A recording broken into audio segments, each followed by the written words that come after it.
And సుదర్శన్తో కలిసి స్వాగతం అందరికీ. సో తెలంగాణ రాష్ట్రం మొత్తం వరంగల్ వైపు చూస్తూ ఉంది. ప్రధానంగా బీసీలు ఎవరికి వారు స్వచ్ఛందంగా కదులుతూ చలో వరంగల్ ఫిబ్రవరి 2న ఆర్ట్స్ కాలేజ్ మైదానానికి తరలి వెళ్ళడానికి అంతా సమాయత్తమవుతూ ఉన్నారు. ఓవైపు ప్రజల మూడు ఈ విధంగా ఉంటే ప్రభుత్వం 2వ తారీఖు వరకే ఏది బీసీ కులగణనకు సంబంధించినటువంటి నివేదికను బహిర్గతం చేసేటువంటి అవకాశం ఉంది. దానిపైన మళ్ళా ఫిబ్రవరి 7 తారీఖు రోజు ప్రత్యేక అసెంబ్లీ సమావేశ కార్యక్రమాలు పెడతా ఉన్నారు. సో ఏదేమైనప్పటికీ బీసీలకు సంబంధించినటువంటి ఒక యుద్ధబేరి రాష్ట్ర ప్రభుత్వంలో కదలికను తీసుకొచ్చింది. ఆ రాష్ట్ర ప్రభుత్వం చేస్తున్నటువంటి కార్యక్రమాలను కూడా నిశ్చితంగా బీసీ సమాజం అంతా అబ్జర్వ్ చేస్తోంది. మరోవైపు 3 టీచర్ ఎమ్మెల్సీ స్థానాలకు ఈ పార్టీలు ఈ అప్పర్ క్యాస్ట్ ఏదైతే ఉందో వాళ్ళు అభ్యర్థులను పెట్టిరు. బీసీల అభ్యర్థులను పెట్టబోతా ఉన్నారు. బీసీ అభ్యర్థులకే బీసీలు ఓట్లేసుకునేటువంటి మూడ్ చేంజ్ అయిపోయింది ప్రజలది. దానికి నిదర్శనంగా ప్రజల మూడు ఎలా మారిపోతూ ఉందనేది మనం పత్రికలను బట్టి చూస్తే మనకు అర్థమవుతా ఉంది. వార్తా దినపత్రిక వరంగల్ ఎడిషన్ చూస్తే బీసీల్లో మొదలైన అంతర్మదనం 77 ఏళ్ల పాలనలో నలిగిన బీసీలు ఇకనైనా ఏకం కావాలనే ఆలోచన మొదలైంది. రేపటి బీసీ రాజకీయ యుద్ధ బేరికి ఉత్కంఠ. స్వాతంత్రం వచ్చి 77 సంవత్సరాలు గడిచినా బీసీలలో రాజకీయ చైతన్యం రాలేదు అనేది నిజం. అయితే అమాస పున్నానికి అక్కడక్కడ ఏదో ఒక రోజు బీసీలు ఏకంగా ఇతరని చెప్పి అట్టిట్లా చేసిరు. కానీ ఇప్పుడు బరాబర్ ఇప్పుడు మన ఓట్లు మనమే వేసుకుంటే మనమే రాజ్యాధికారం చేపట్టొచ్చు అని అంటున్నారు. అక్కడక్కడ బీసీలు మనస్సు పొరల్లో ఎక్కిస్తున్నారు, ప్రయత్నాలు చేస్తున్నారు. అప్పుడే ఓ పెద్ద దొర సీన్లోకి వచ్చి ఒక్క బిస్కెట్ వేయగానే ఉద్యమం నీరు గారిపోతున్న ఘట్టాలు ఎన్నో చూశారు. అప్పుడే అందరి ఆవేశాలు చల్లారి యథా రాజా తదా మంత్రి అన్నట్లు బీసీలు స్వంత పనుల్లో బిజీగా ఉంటారు. ఇలా చాలా సంవత్సరాల కాలం నుంచి జరుగుతుంది తంతు. ఇది గమనించిన సామాన్య బీసీ బిడ్డ ఏమున్నదిలే మన బతుకులు ఇంతే అంటూ నిట్టూరుస్తూ గులుక్కుంటారు. ఎన్నికల ముందు ఇలానే వస్తూ ఉంటారు అనేది. ఇక్కడ బీసీలో ఇప్పుడు ఎంత అంతర్మదనం మొదలైందంటే వార్తా దినపత్రిక చాలా అద్భుతంగా ఈ వార్తను చాలా అద్భుతంగా అంటే గతంలో జరిగినటువంటి బీసీ ఉద్యమాల విషయంలో పట్టుబట్టి చివరిదాకా పోరాటాలు చేసిన దాఖలాలు లేవు. చెప్పుకోవడానికి సాధించిన ఘనత ఏమీ లేదనే అభిప్రాయం ప్రతి బీసీ బిడ్డ మనసు పొరల్లో ఊగిసలాడుతుంది. ఇప్పటికైనా బీసీలో అంతర్మదనం మొదలైంది. 77 సంవత్సరాల కాలంలో బీసీలు నలిగిన తీరు ఒక్క తాటి మీదకి రావాలనే ఆలోచన మొదలైంది. రేపు జరగబోయే బీసీ రాజకీయ యుద్ధ బేరిపై ఉత్కంఠ నెలకొంది. అందరి చూపు ఆ సభ సక్సెస్ పైనే ఉంది. ఫిబ్రవరి 2 హన్మకొండ జిల్లా కేంద్రంలో జరిగే బీసీ రాజకీయ యుద్ధ బేరి హలో బీసీ చలో వరంగల్ సభ ఎమ్మెల్సీ తీన్మార్మలన్ ఆధ్వర్యంలో జరగనున్నది. ప్రధానంగా అన్ని బీసీ కుల సంఘాలు ఏకం కావాలి అని సభలో పాల్గొనాలని ప్రయత్నాలు చేస్తున్నారు. సభలో ప్రధానమైన డిమాండ్లు ఒకటి, స్థానిక సంస్థల్లో 42% రిజర్వేషన్ కల్పించాలి. బీసీ నిరుద్యోగుల పాలిట శాపంగా మారిన ఈడబ్ల్యూఎస్ను వెంటనే రద్దు చేయాలి.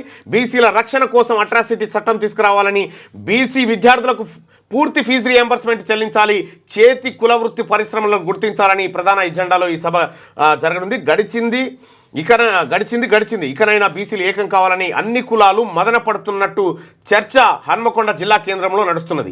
రాష్ట్ర నలుమూలల నుండి అన్ని కులాల నాయకులు హాజరు కానున్నారు. ఎన్నికలే లక్ష్యంగా కాకుండా ప్రతి బీసీ బిడ్డ ఆర్థికంగా బలోపేతం చేయడానికి ఈ సభ నిలుస్తుందని మేధావులు బీసీ శ్రేయోభిలాషులు అంటున్నారు. అగ్రవర్ణాల్లో గుబులు మొదలైంది. నిన్న మొన్నటి లెక్క కాదు, ఇది బీసీ గర్జన సభ. అగ్రకులాల్లో గుబులు మొదలైంది అని నగరంలో చర్చ జరుగుతుంది. ఈసారి రాష్ట్రం మొత్తం అన్ని బీసీ కులాలు ఏకమవుతున్నట్టు సంకేతాలు కనిపిస్తున్నాయి. బీసీ ప్రముఖులే కాకుండా అన్ని వర్గాల ప్రజలు పాల్గొన్నట్టు తెలుస్తుంది. ఇప్పటి వరకు 2 కులాలు పాలించిన తీరుపై బీసీలు మండిపడుతున్నారు. అందరం ఏకమైతే సాధించలేనిది ఏది ఉండదు అని నిరూపించబోతున్నారు. ఈ సభ ద్వారా రాష్ట్రం దేశం నలుమూలలకు గట్టి ప్రతిధ్వని వినిపెట్టే ప్రయత్నాలు చేస్తున్నారు. హక్కుల కోసం పోరాడితే పోయేదేం లేదని ముక్తఖండంతో సభ దద్దరిల్లి సక్సెస్ కానున్నట్టుగా సమాచారం. ఇది ఇప్పటికే మీడియాకు అందినటువంటి సమాచారం.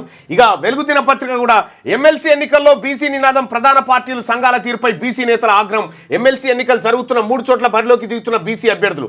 లోకల్ బాడీస్ ఎన్నికల్లో 42% రిజర్వేషన్ లక్ష్యంగా పోరాటం. ఫిబ్రవరి 2న 1,00,000 మందితో వరంగల్లో బీసీ రాజకీయ యుద్ధ బేరి మోగిస్తబోతా ఉన్నాం. బీసీ నినాదం వచ్చేసింది. ఎమ్మెల్సీ ఎన్నికల్లో బీసీలకు మాత్రమే ఓట్లేస్తామనేటువంటి స్పష్టమైన తీర్మానాలు చేస్తా ఉన్నారు. ఇవాళ ప్రభుత్వ స్కూళ్ళల్లో గ్రాడ్యుయేట్లు వాళ్ళు టీచర్లు అందరూ కూడా మా ఓట్లు బీసీలకే తీర్మానాలు చేస్తూ ఉన్నారు. సో ఇది శుభ పరిణామం తెలంగాణ రాష్ట్రంలో. ఇంకా అంతేకాదు, ఇక్కడ ఏది డాక్టర్ తిరునగారి శేష్ కూడా రగులుతున్న రాజకీయ చైతన్యం. తెలంగాణ స్వాభావికంగా ఉద్యమ నేల. ఈ నేల తల్లి ఎన్నో వామపక్ష ప్రగతిశీల సామాజిక ప్రజాతంత్ర ఉద్యమాలకు పురుడు పోసింది. నిజాం వ్యతిరేక ఉద్యమం నుండి తెలంగాణ ప్రత్యేక రాష్ట్ర ఉద్యమం వరకు ప్రజల చైతన్యం ఉద్యమ స్ఫూర్తి కళ్ళ ముందు కదలాడుతూనే ఉంది. తెలంగాణ ఉద్యమం అస్తిత్వ ఉద్యమాలకు ప్రేరణగా నిలబడుతున్న తరుణంలో ప్రత్యేక రాష్ట్రం ఏర్పడ్డాక రాష్ట్రంలో అత్యధిక జనాభా గల బలహీన వర్గాలు తమ రాజకీయ అధికారం, సంక్షేమం, అభివృద్ధి, అస్తిత్వం కోసం ఉద్యమానికి సిద్ధమవుతున్న ఛాయలు కనబడుతున్నాయి. దశాబ్దాలుగా సమైక్యాంధ్రప్రదేశ్లో తెలంగాణ రాష్ట్రంలో తమకు అభివృద్ధి, అవకాశాలు, అధికారంలో అన్యాయం జరిగిందనే ఆలోచనతో బలహీన వర్గాలు ఉద్యమాల వైపు కదులుతున్నట్టు కనిపిస్తుంది. అగ్రవర్ణ రాజకీయ ఆధిపత్యం సమైక్యాంధ్రప్రదేశ్లో 2 రాష్ట్రాలుగా విడిపోయిన తర్వాత కూడా ఆ రాజకీయాల్లో అగ్రవర్ణ రాజకీయ పెత్తనం కొనసాగుతూ ఉంది. రాష్ట్ర విభజన తర్వాత 2 రాష్ట్రాల్లో 3 సార్లు ఎన్నికలు జరిగితే అన్నిసార్లు అగ్రవర్ణాలే రాజకీయ అధికారాన్ని చేజిక్కించుకున్నాయి. జనాభాలో అత్యధిక శాతం ఉన్న బలహీన వర్గాలకు చట్టసభలో రాజకీయ రిజర్వేషన్ లేకపోవడం వలన అధికారం దక్కకపోవడంతో సరైన అవకాశాలు దక్కడం లేదనే అసంతృప్తి బలహీన వర్గాల్లో గూడు కట్టుకొని ఉన్నది. 58 సంవత్సరాలు కొనసాగిన సమైక్యాంధ్రప్రదేశ్లో కానీ, దశాబ్దపు విభజిత రాష్ట్రంలో కానీ ఒక్కసారి కూడా బీసీ ముఖ్యమంత్రికి అవకాశం దక్కలేదంటే అగ్రవర్ణ రాజకీయ ఆధిపత్యం ఏ స్థాయిలో కొనసాగుతున్నదో అర్థం చేసుకోవచ్చు. సమైక్యాంధ్రప్రదేశ్లో 16 మంది ముఖ్యమంత్రులు పనిచేస్తే 15 మంది అగ్రకులాలకు చెందినవారు కాగా వారిలో 11 మంది ఒకే కులానికి చెందినవారు. దశాబ్దపు తెలంగాణ రాష్ట్రంలో రాజకీయ అధికారంలో బీసీలకు అన్యాయమే జరిగింది. ఆంధ్రప్రదేశ్లో జగన్మోహన్ రెడ్డి మంత్రివర్గంలో ఒక బీసీకి ఉప ముఖ్యమంత్రిగా 10 మంది బీసీలకు మంత్రివర్గంలో అవకాశం దక్కింది. కానీ తెలంగాణలో మాత్రం ముఖ్యమంత్రిగా అవకాశం దక్కకపోగా ఉప ముఖ్యమంత్రి పదవి కూడా బలహీన వర్గాలకు దక్కలేదు. మంత్రివర్గంలో కూడా సరైన ప్రాతినిధ్యం, ప్రాధాన్యత దక్కలేదు. రాష్ట్రంలో రాజకీయ అధికారంలో బీఆర్ఎస్ ప్రభుత్వంలోను, కాంగ్రెస్ ప్రభుత్వంలోను బీసీలకు గౌరవప్రదమైన స్థానం దక్కలేదనేది వాస్తవం. 2 రాష్ట్రాల్లో భవిష్యత్తులోనైనా బీసీలకు రాజకీయ అధికారం దక్కే సూచనలు కనబడకపోవడం వలన రాజకీయ అధికారం కోసం బలహీన వర్గాల మెదల్లో ఆలోచన మొదలైందని చెప్పాలి. చైతన్యం దిశగా అడుగులు. తమ దశాబ్దాల వెనుకబాటుతనానికి 77 ఏళ్లుగా స్వతంత్ర భారతంలో పార్టీలు, ప్రభుత్వాలు అనుసరిస్తున్న విధానాలే కారణమనే విషయాన్ని బలహీన వర్గాలు అనేక వేదికలపై మాట్లాడుతున్నాయి. Kaka Kalelkar commission, Mandal commission, justice Rohini commission సిఫార్సులను అమలు చేయడానికి ముందుకు రాకుండా ప్రభుత్వాలు బలహీన వర్గాల అభివృద్ధి, సంక్షేమాన్ని నిర్లక్ష్యం చేసే అనే భావన బీసీ వర్గాల్లో గూడు కట్టుకొని ఉన్నది. గతంలో కంటే బీసీలో చైతన్యం పెరిగింది. ఆ చైతన్యం ఉద్యమ రూపంగా మారింది. అధికారం దిశగా అడుగులు వేసే కార్యాచరణ బలహీన వర్గాల నుండి మొదలయ్యే సూచనలు కనిపిస్తున్నాయి. బీసీలు వివిధ కులాలుగా విడిపోయి ఉన్నారు కాబట్టి వారిలో ఐక్యత ఉండదని పార్టీలు, ప్రభుత్వాలు భావిస్తున్నంత కాలం బీసీలను బలమైన ప్రభావిత శక్తిగా గుర్తించవు. కానీ పార్టీలు, ప్రభుత్వాలు ఒక విషయాన్ని మర్చిపోతున్నాయి.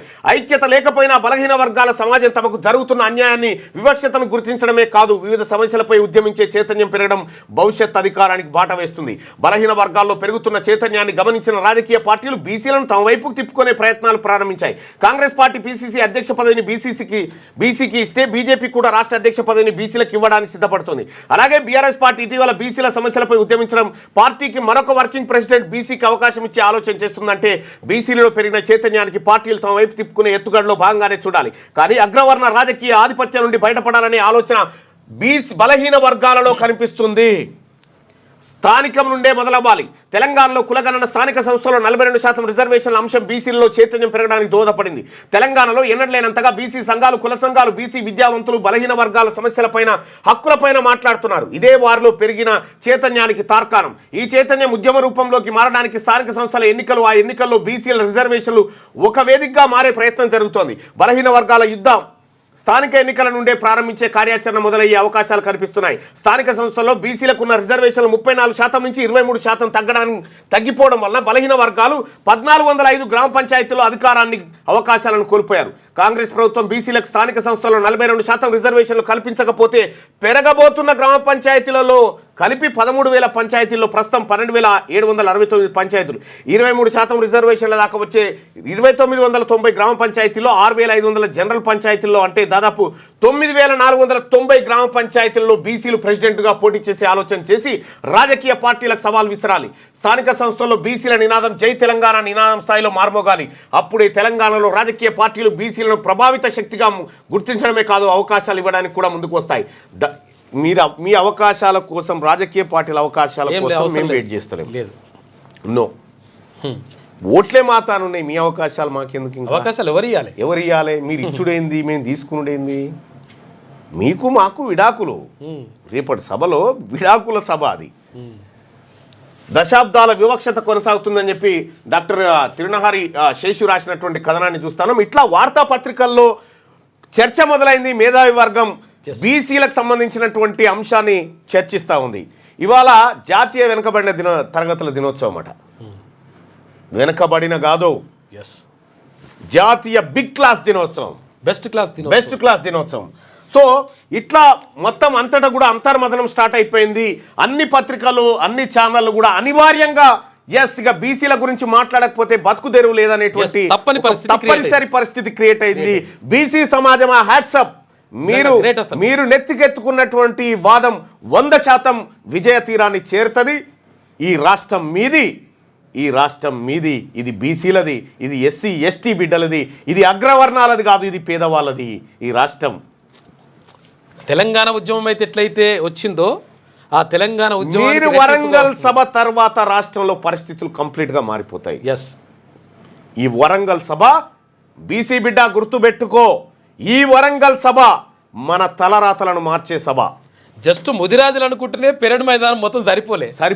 ఇక్కడ ఏది ఎవరు అనుకుంటే కులాలన్నీ బీసీ కులాలన్నీ 30 కులాలు కలిస్తే మేము కులాలుగా విభజించబడి ఉండొచ్చు, కానీ బీసీలుగా కలిసినాం అని చెప్పి ఇలా చాటుతా ఉన్నాయి.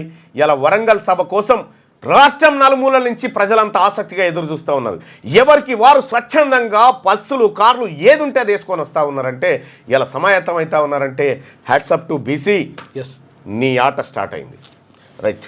ఇక ఇది పత్రికల్లో ఉన్నటువంటి అంశం. అయితే ఎందుకు ఇప్పుడు రాసినటువంటి తిరునారి శేషు రాసినటువంటి దానికి ఒక ఉదాహరణ చూస్తే మనకు ఏం జరుగుతూ ఉందో రాష్ట్రంలో అర్థమవుతుంది. క్యూ న్యూస్ ఛానల్లో పనిచేయటకు అనుభవం గల సీనియర్ వీడియో ఎడిటర్స్ కావాలను సంప్రదించవలసిన నెంబర్ 8688926084.